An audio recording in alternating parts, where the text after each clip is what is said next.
క్రీస్తుని బట్టి మీకు శుభోదయం. దేవుడు తన బిడ్డలకు ఎలాంటివి సమకూర్చును, ఆయన వారికి ఎటువంటివి అనుగ్రహించును, ఆయన తన ప్రజలకు మంచి వాటిని, ఉత్తమమైన వాటిని లేక శ్రేష్టమైన వాటిని దయచేయను అని పరిశుద్ధ గ్రంథంలో మనం చూస్తూ ఉంటాం. అయితే వాటిని మనము పొందుచున్నామా? భూమి మీద బ్రతకడానికైనను, పరలోకం నుండి మనం పొందవలసినవైనను ఏవైనను దేవుని వల్ల పొందుచున్నప్పుడు అవి ఎంతో శ్రేష్టమైనవి. ఆయన ఎప్పుడూ కూడా బలహీనమైన వాటిని, వ్యర్థమైన వాటిని అనుగ్రహించడు. దేవుడు తన పిల్లల కొరకు ఎప్పుడూ మంచి వాటినే, బహు ఉత్తమమైన వాటినే ఉంచుతూ ఉంటాడు. మన పరిస్థితులను బట్టి మనకి ఏది దయచేస్తే ఉత్తమమైనదో అది దేవుడు మనకు అనుగ్రహిస్తూ ఉంటాడు. కాబట్టి మనం ఆ పరిస్థితుల్లో దేవుని యందు సంతోషించగలుగుతూ ఉంటాం. అయితే అటువంటి వాటిని మనం పొందుచున్నామా? అటువంటి వాటిని మనం కోరుకొనుచున్నామా? ఎందుకంటే మనము మన తలంపులను బట్టి, కోరికలను బట్టి కోరుకొనుచున్నవన్నీ కూడా దేవుడు అనుగ్రహించి ఉత్తమమైన వాటిలో ఉండాల్సిన అవసరం లేదు. మనము మన అసంపూర్ణమైన జ్ఞానమును బట్టి దేవుణ్ణి కోరుచున్నప్పుడు దేవుడు మేలుకై వాటిని అనుగ్రహించకుండా ఉంటాడు. ప్రభువు సువార్త ప్రకటిస్తున్న రోజుల్లో కొన్ని సంగతులు దేవుని గురించి తన పిల్లల విషయంలో ఆయన ఎలాగో ఆలోచన చేస్తాడో ఆయన ప్రకటించడం జరిగింది.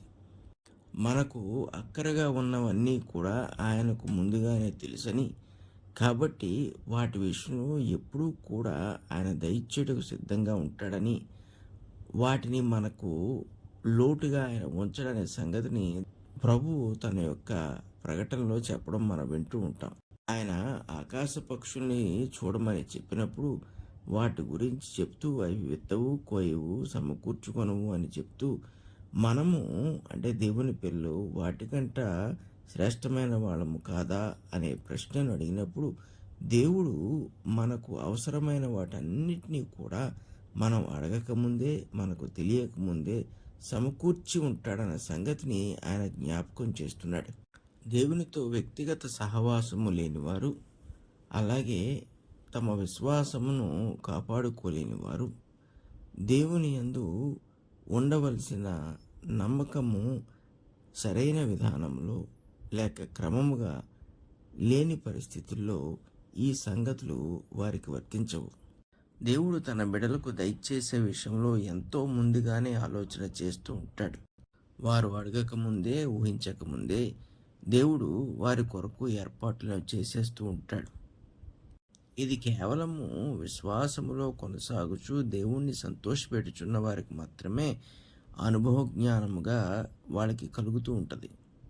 తమ సొంత క్రియల చేత, ఆలోచనల చేత లేక తమ సొంత జ్ఞానము చేత నడుచుకొనుచున్న క్రైస్తవులందరూ కూడా దేవుడు దాచి ఉంచిన వాటి విషయంలోనూ, దేవుడు అనుగ్రహించుటకు నిర్ణయించిన వాటి విషయంలోనూ వాళ్ళు గ్రహింపు లేని వారిగా ఉండటం అనేది జరుగుతుంది. వాళ్ళు తమ శైలిలో, తమ సామర్థ్యమును బట్టి, తమ ఇష్టమును బట్టి భూమి మీద సంపాదించుకుంటూ జీవిస్తూ ఉంటారు తప్ప దేవుడు అనుగ్రహించు వాటిలో పాలిభాగస్తులవుటకు, వాటిని బట్టి సంతోషించుటకు, దేవుణ్ణి ఇంకనూ మహింపరచుటకు వాళ్ళు పాలిభాగస్తులు కాలేరు. దేవుడు తన ప్రజలను ఆయన చిత్తంలో నడిపించుకున్నట్టుకే వారికి ముందుగానే ఏర్పాట్లు చేస్తూ ఉంటాడు.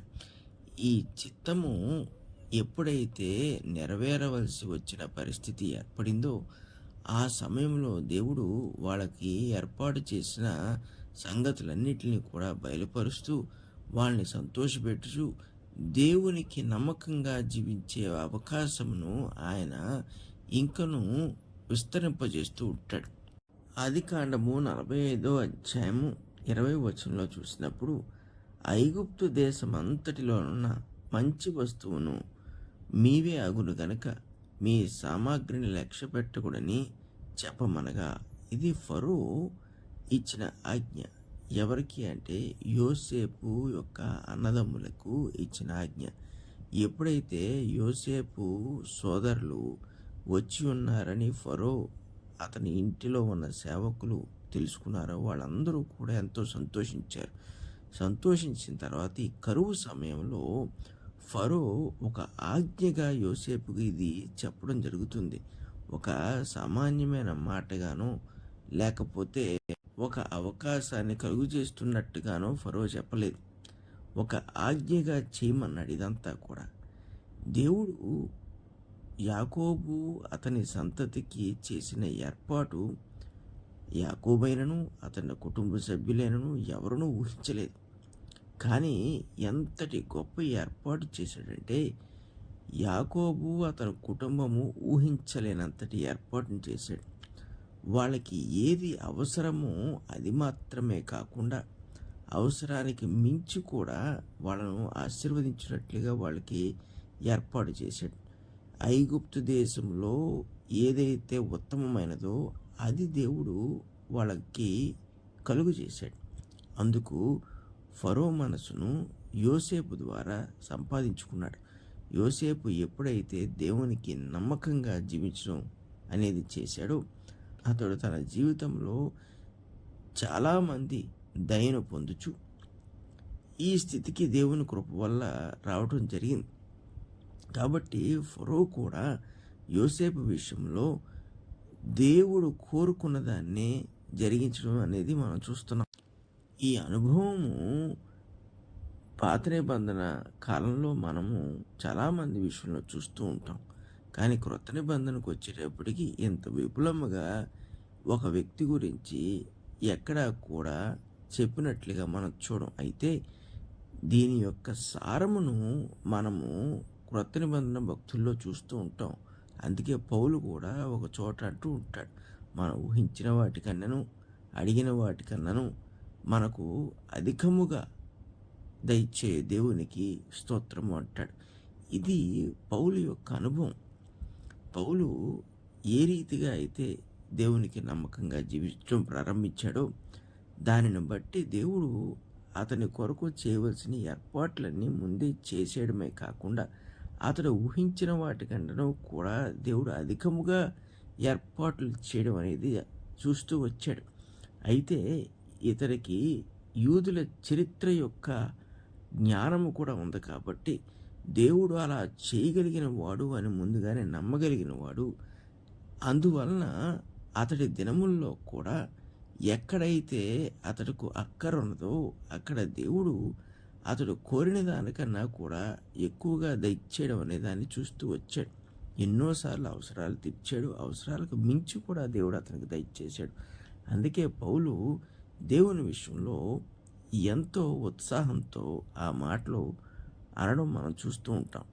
అయితే క్రైస్తవులుగా మనం ఈ రోజున ఏ రీతిగా ఆలోచన చేయాలి, దేని మీద మనము దృష్టి పెట్టాలి?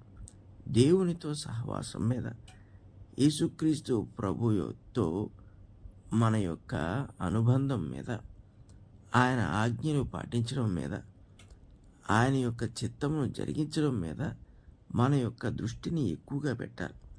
మనము దేవుణ్ణి కోరకూడదు అని ఎక్కడా వాక్యంలో చెప్పట్లేదు.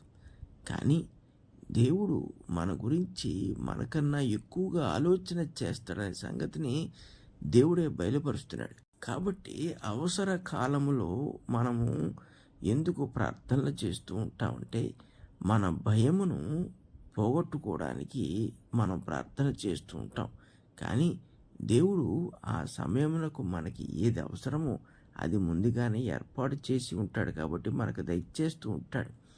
అయితే దేవుని చిత్తమును ఎరగకుండానే మనము పొందాలనుకున్నప్పుడే సమస్య అంతా వస్తూ ఉంటుంది. ఎందుకంటే దేవుడు మనకు ఏర్పాటు చేసిన వాటిని పొందుట కంటే మనము ఊహించిన వాటిని, కోరుకొనుచున్న వాటిని, అధికముగా ఆశపడుచున్న వాటిని పొందడానికి మనస్సును కలిగి ఉంటాం. కాబట్టి దేవుడు చేసిన ఏర్పాట్లను పొందకపోతూ ఉంటాం. ఆయన యాకోబును అతని సంతతిని వారిని విడిచిపెట్టకుండానట్లు ఈరోజు కూడా విశ్వసించే వారందరి విషయంలో ఆయన అలాగే ఆలోచన చేస్తూ ఉంటాడు. ఈ సంగతిని మనకు గ్రాహ్యమైనప్పుడు దేవుడు ఏది ఉత్తమముగా మన నుండి కోరుకుంటున్నాడో దాన్ని జరిగించడానికి అవకాశము కలుగుతూ ఉంటుంది. పరిశుద్ధుడగు తండ్రి, కృపగల దేవ, మీకు స్తుతులు స్తోత్రాలు.